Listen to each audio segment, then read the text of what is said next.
Finally tonight, neighbors in a Pennsylvania town encounter an unbearable situation. A young black bear found wandering around a town just outside of Pittsburgh today. Can you believe that? For 3 hours, this young guy played chase with animal control officers. That barbed wire's gotta hurt.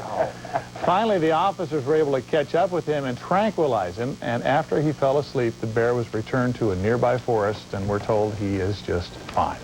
That's it for us. Thank you, and good night, everybody.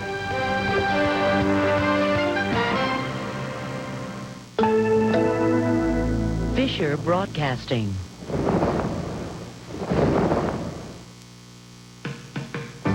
May 31st, 1999.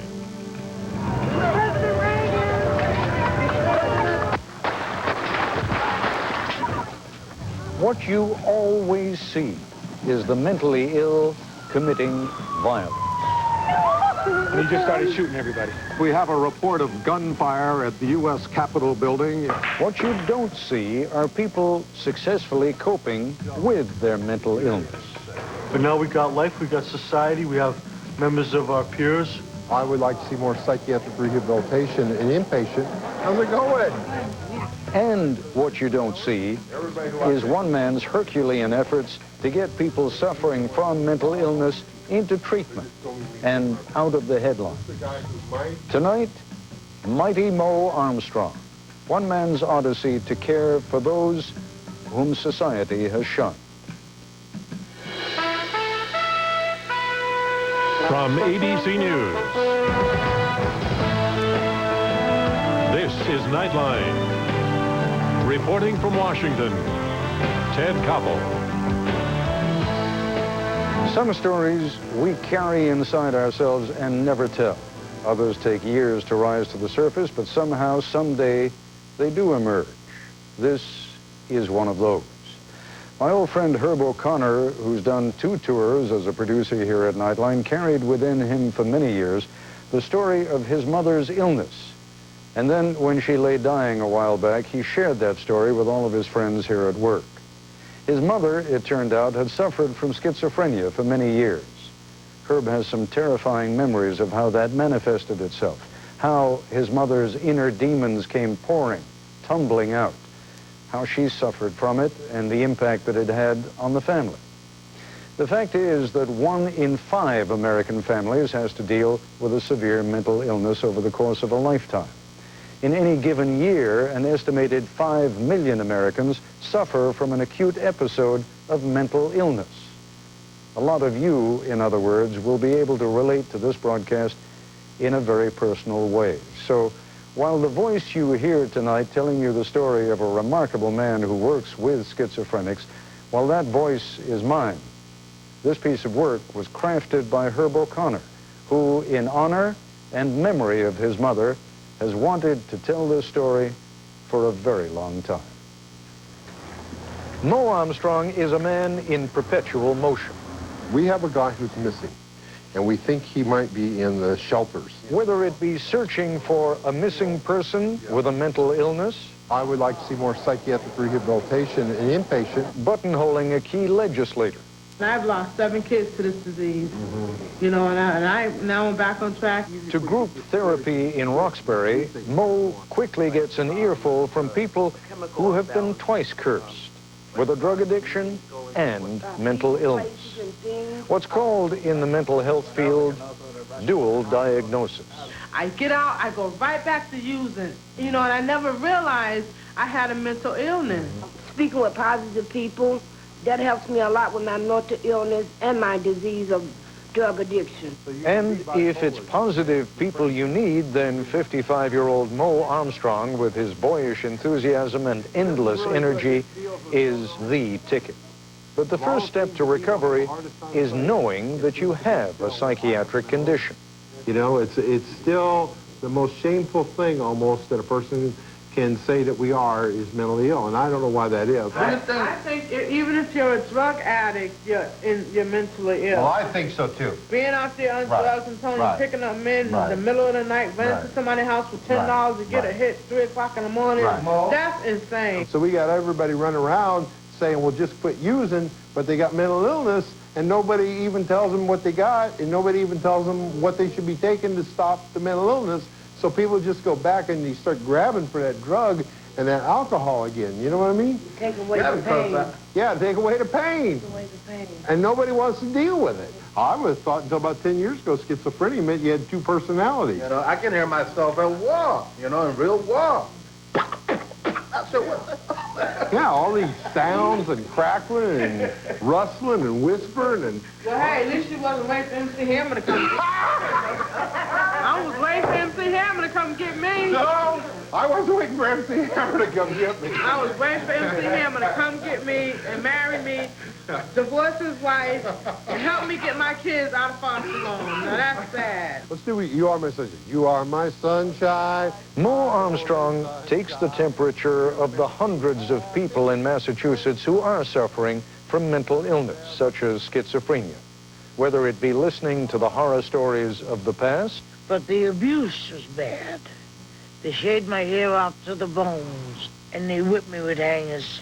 Or complaints about certain personnel at a shelter. Staff neglect their responsibility, and when they make a mistake, they try to blame you for their actions. On his rounds, Mo sees what most Americans do not see. People with mental illness doing well. We're part of society. I mean, back, 20, 25 years ago, backwoods, you know, sweating it out. But now we got life, we got society, we have members of our peers. But while progress is evident, the stigma of being mentally ill still cuts deep. As far as the public's view of mental illness, what you see on networks is the thing. What sells is the woman cuts her husband up and buries him in the basement. You know. Mo Armstrong goes out of his way to identify with them. Everybody who I met who's homeless has been mentally ill almost. Even the ones that don't have the diagnosis, they're still mentally ill. That's right. They look mentally ill to me. I look in their eyes and they look like me. Mo Armstrong ends his day teaching students at Boston University by focusing on one particular hardcore case. People with mental illness get higher than anybody else. All right? Let me give you an example, okay? There is one guy, smoked an ounce of pot every month for like 2 or 3 years. Took hallucinogens, okay, every day for a couple of years. Took 2 to 3 grams of cocaine every day for 4 years, okay? Took magic mushrooms, you know, the psilocybin stuff up in the teeth, you know, getting you really like loaded up in the front of the head, you know, did that while mixing it with the cocaine, okay? And intermittently was drunk, famous for drinking a quart of Jack Daniels in a half hour and passing out in vomit. That was me, folks. This is ABC News Nightline, brought to you by Nortel. Today, Nortel Networks is changing the way businesses communicate. Here come old Flat Top. He come grooving up slowly. You got Juju Eyeball. He's saying, I know you. You know me. One thing I can tell you is you've got to be free. Come together. Bringing it all together with the true power of the internet. Come together. Nortel Networks. Right now. How the world shares ideas. Over me. There are at least 100 questions every home buyer should ask. Like, how much down payment do I need? Can I buy a $200,000 home with an FHA loan?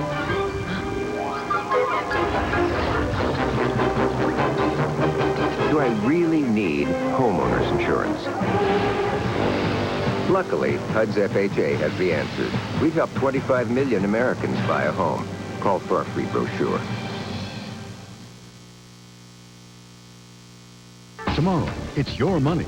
500 million, 16 years, and nothing. What took the government so long to see the light? Watch World News Tonight with Peter Jennings. Your eyes are tearing. It's hard to focus. It's not a mother-daughter thing. It's allergy season. There's something you can take. Helps you feel better without putting you to sleep.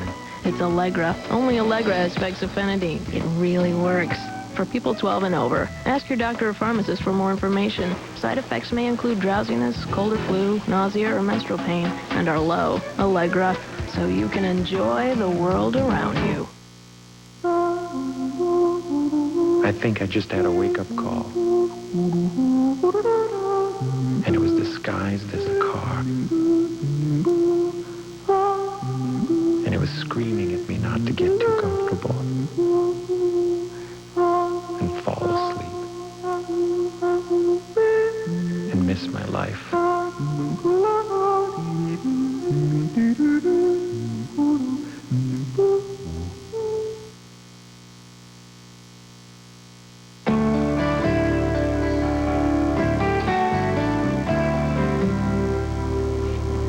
For most Americans, this is the face of schizophrenia. Ted Kaczynski, the Unabomber, killed 3 and maimed 23 others. Russell Weston killed 2 Capitol Hill police officers last July. But this, too, is the face of schizophrenia. James Michael Armstrong, who calls himself Mo. Even though Mo is, I think, quite extraordinary, the examples that you drew on of people who have committed violent acts are also quite extraordinary. Tony Zippel is Mo's boss and believes that Mo is an exceptional schizophrenic. That is, most schizophrenics never recover as well as Mo. But then, neither do most commit the violence that makes the evening news. Schizophrenia is a very disabling mental illness that doesn't have anything to do with split personality. It really is a disorder in which the person may well have hallucinations, delusions. You know, they hear things that aren't there. They develop very peculiar ideas, often paranoid ideas. If in the next few minutes you confuse Mo Armstrong with Forrest Gump, you would be forgiven. He grew up in Keokuk, Iowa, and after a bout with polio, he became an Eagle Scout, an all-conference high school football player,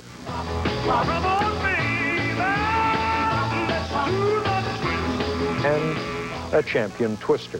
In 1962, Mo became a Navy medic attached to the Marines' 3rd Reconnaissance Battalion in Vietnam. He was decorated for saving a Marine while under heavy fire. But then the intense stress of combat triggered his schizophrenia. And I was very terrified because it was like I had lost control. I wasn't able to stop crying. My life had just completely fallen apart. Mo received an honorable discharge from the Navy, but soon became homeless, abused drugs and alcohol. He lived for years in a small hut in the mountains of New Mexico. Incredibly, he found his way into a successful rock band that had a hit song in Europe. But Mo fell down again, moved to South America, played in yet another band, and nearly died from a cocaine overdose. In the first 10 years, I dipped out and used drugs and alcohol, you know, to kind of drown out this anxiety. Mo returned to the United States and stayed off drugs and alcohol for good. This is KALX in Berkeley. He tried to get into broadcasting, but concluded that most stations were disinterested in a live DJ with a psychiatric condition. He went on to earn 2 bachelor's and 2 master's degrees. Hey, guys! How's it going? Hey, Willie! Today, Mo Armstrong is Director of Consumer and Family Relations for the Vinfen Corporation, which runs mental health services for Eastern Massachusetts. He is also a member of the President's Committee for the Employment of People with Disabilities. Mo sometimes talks about himself as the Forrest Gump of mental health. You know, when you think about the movie or the book Forrest Gump, it's this guy who is a little different, out of the ordinary, who has a disability, who goes through the most amazing series of adventures. You know, every little slice of his life is a new story and a new adventure that all culminates in him being quite an extraordinary person.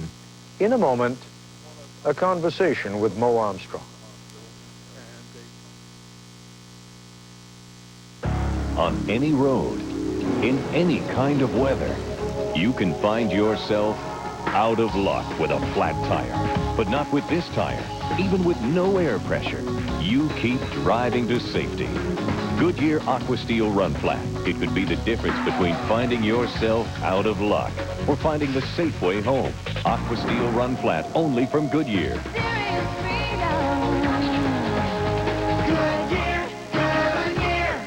Okay, the Hollywood Bowl. Okay, I go left on La Brea, right? No, left, right? Exit at Cahuenga, south on the 5, west on the 10, and when you see a massive sign, get off. Before you go here, go here. Whether locating an address or planning your route at go.com, you find your own way.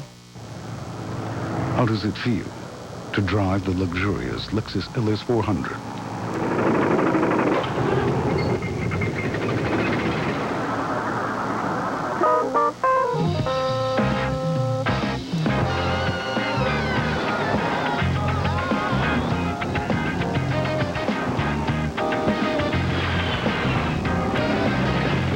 Now you know.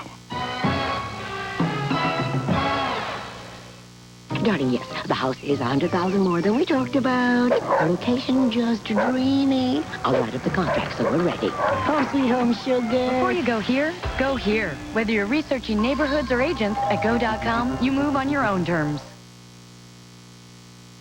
Coming up, a bride, a groom, and homeroom. People think teens have too much sex. If marriage doesn't stop them, nothing will. Politically Incorrect with Bill Maher coming up. At American Tourister, we've always subjected our luggage to some pretty harsh treatment. So we took it to Islands of Adventure at Universal Studios Escape in Orlando, where it met Rex.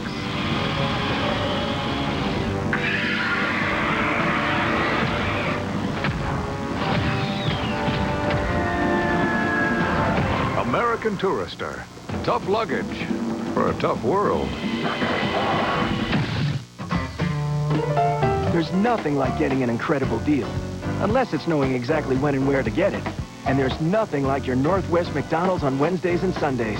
Because now, every Wednesday, you can get the original McDonald's hamburger for only 29 cents. Or on Sundays, try our classic cheeseburger for only 39 cents. 29-cent hamburger Wednesdays, 39-cent cheeseburger Sundays. There's nothing like a place you can find everywhere whose deals make it one of a kind. Did somebody say McDonald's?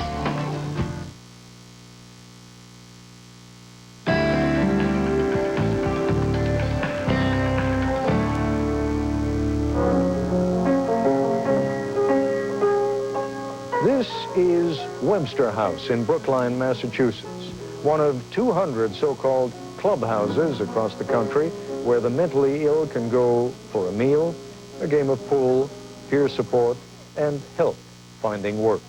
This clubhouse is extremely effective. What do you do here? I mean, it's a very cheerful place. That's the first thing you notice about it. It really is.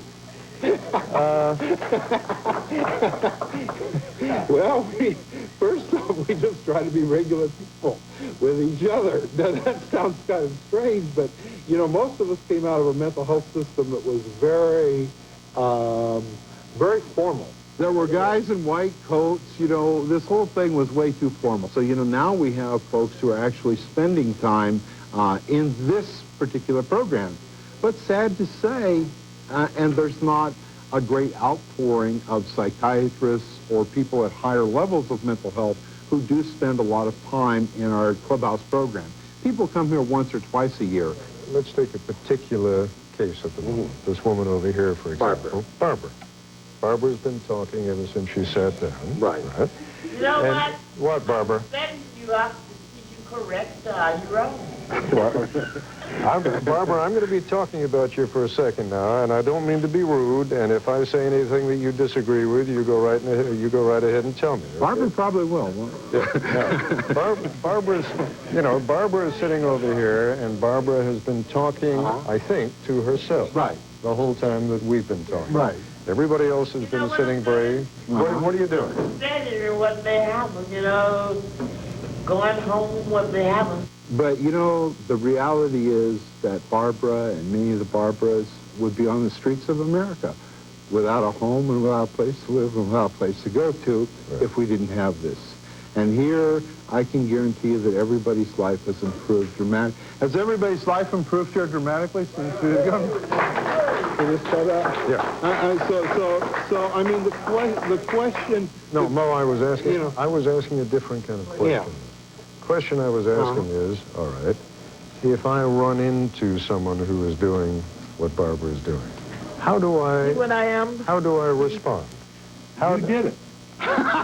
Okay. You might be giving classes to psychiatrists coming up yourself. Now, wait. You treated Barbara just like another human being. Okay. Now, Barbara, I don't know what this means. It says movie star radio woman. Is that you? Yeah. I'm a movie star radio woman. Uh-huh. Okay. On the air and on the radio. Uh-huh. Well, then we're in the same business. Explain to me the difference here between someone who just has an unusually deep level of depression and someone who is psychotic. In my case with schizophrenia, hear stuff, see stuff, or think stuff. So there's times that I hear these things, which aren't there. This kind of rushing sound that kind of starts in a whoosh and then builds up from that. Well over 100 years ago, Thoreau once said most men, meaning most human beings, lead lives of quiet desperation. Is the only difference between most people and those who are mentally ill the quiet part? In other words, most people are able to keep their desperation in control, and the mentally ill are not? It seems as though this is a neurobiological brain condition. So there tends to be a brain activation which takes place and causes this desperation to take place. Whereas in the past, I think people felt, well, if I could kind of like go off to the little house by Walden Pond, right, I might get my life together. And that works, and that sometimes doesn't work. But for the vast majority of people, there needs to be some kind of mental health system which is engaging and gets people to the inside. So people do have this desperation. Probably what would be different between mental illness and somebody who was just kind of worried would almost be the intensity. I meet a lot of people who carry on or have some kind of characteristics of mental illness, but it's, I don't know, the old term used to be neurosis or something, but it's pretty mild. I mean, it's not out there hearing stuff whirling around my head and trying to, like, get myself home before I fall apart. But, Mo, you're describing it almost as though it were a purely physical manifestation. We've never thought about that till recently, but it does seem as though with modern imaging that we're able to pick up more and more and more of this as a brain disorder, which we were never able to do before. I didn't understand that that was the mental illness, and it has to do, I believe, with a biological change that happened in my brain. We've never looked at major mental illness or that kind of over activity within the brain as directed. We've always tried to subdue it or stamp it out rather than coach people to live with mental illness. Let me make a statement. Sure. And see if, to what degree you agree with it or disagree with it. A lot of people who are dangerous and violent are schizophrenics. But most schizophrenics are not dangerous or violent. That a lot of people who are dangerous there are many people who have schizophrenia, who suffer to such an extent, who never have recognized their own schizophrenia and are not in our mental health programs, that they have exhibited dangerousness. The people who are in our mental health programs today, I'm not so worried about. But, we've had, a couple of high-profile cases of people with schizophrenia. Ted Kaczynski. Ted Kaczynski, the guy Weston. Ross Weston. Didn't even know what hit him. I mean, they had, every symptom of schizophrenia, the kind of delusional stuff. Remember I said hear stuff, see stuff, think stuff? Had the delusional stuff. Never understood it. Never knew what hit them. And their families didn't know what hit them. Their families had never been educated. Their families were completely out of the loop. But particularly in Kaczynski's case, for example, I mean, he was about as isolated as a man can make himself. He must have really been struggling to live with a lot of pain.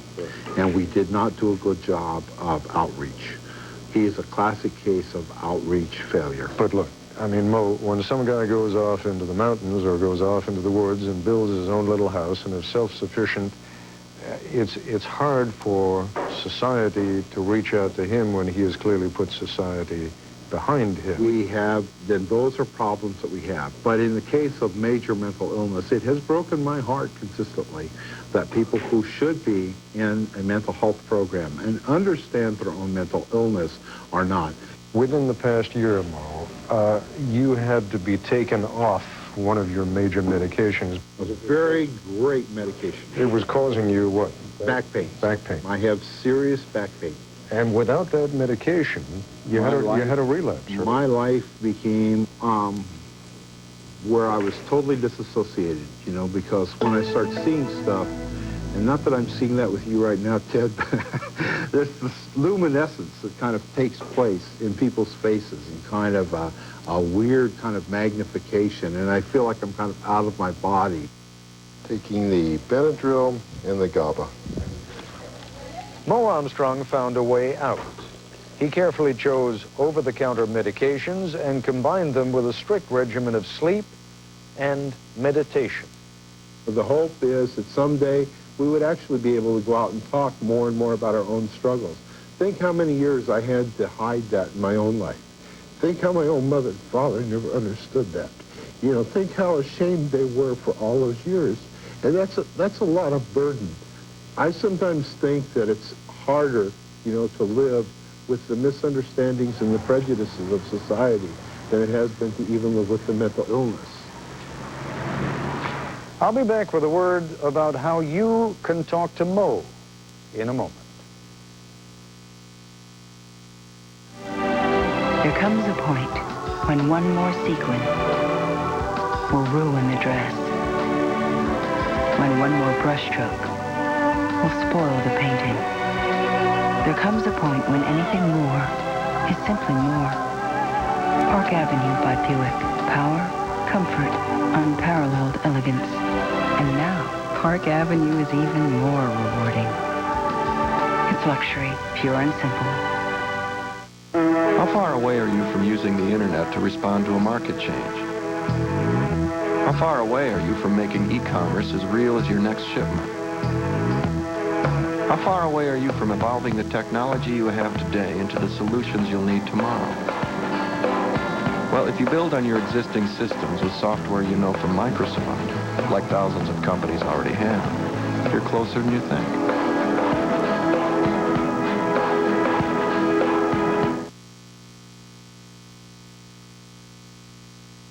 If you're concerned about the environment, we recommend a new cooling system.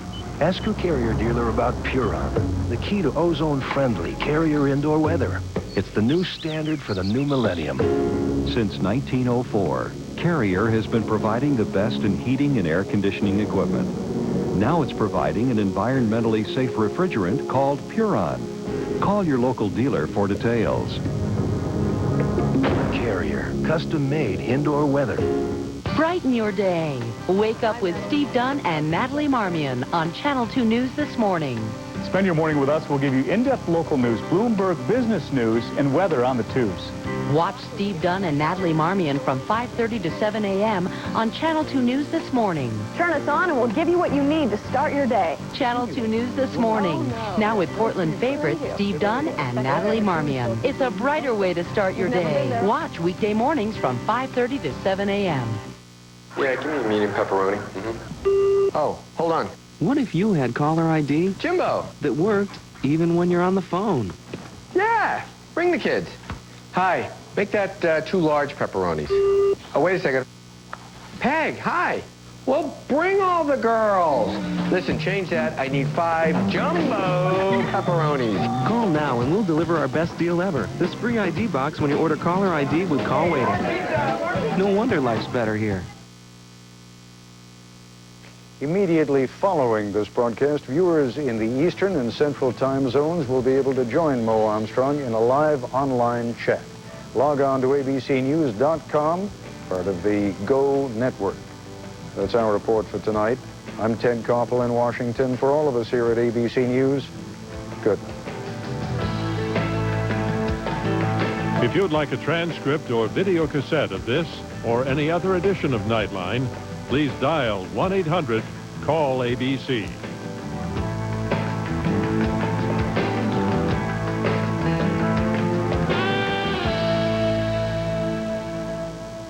Nightline has been a presentation of ABC News. More Americans get their news from ABC News than from any other source. abcnews.com.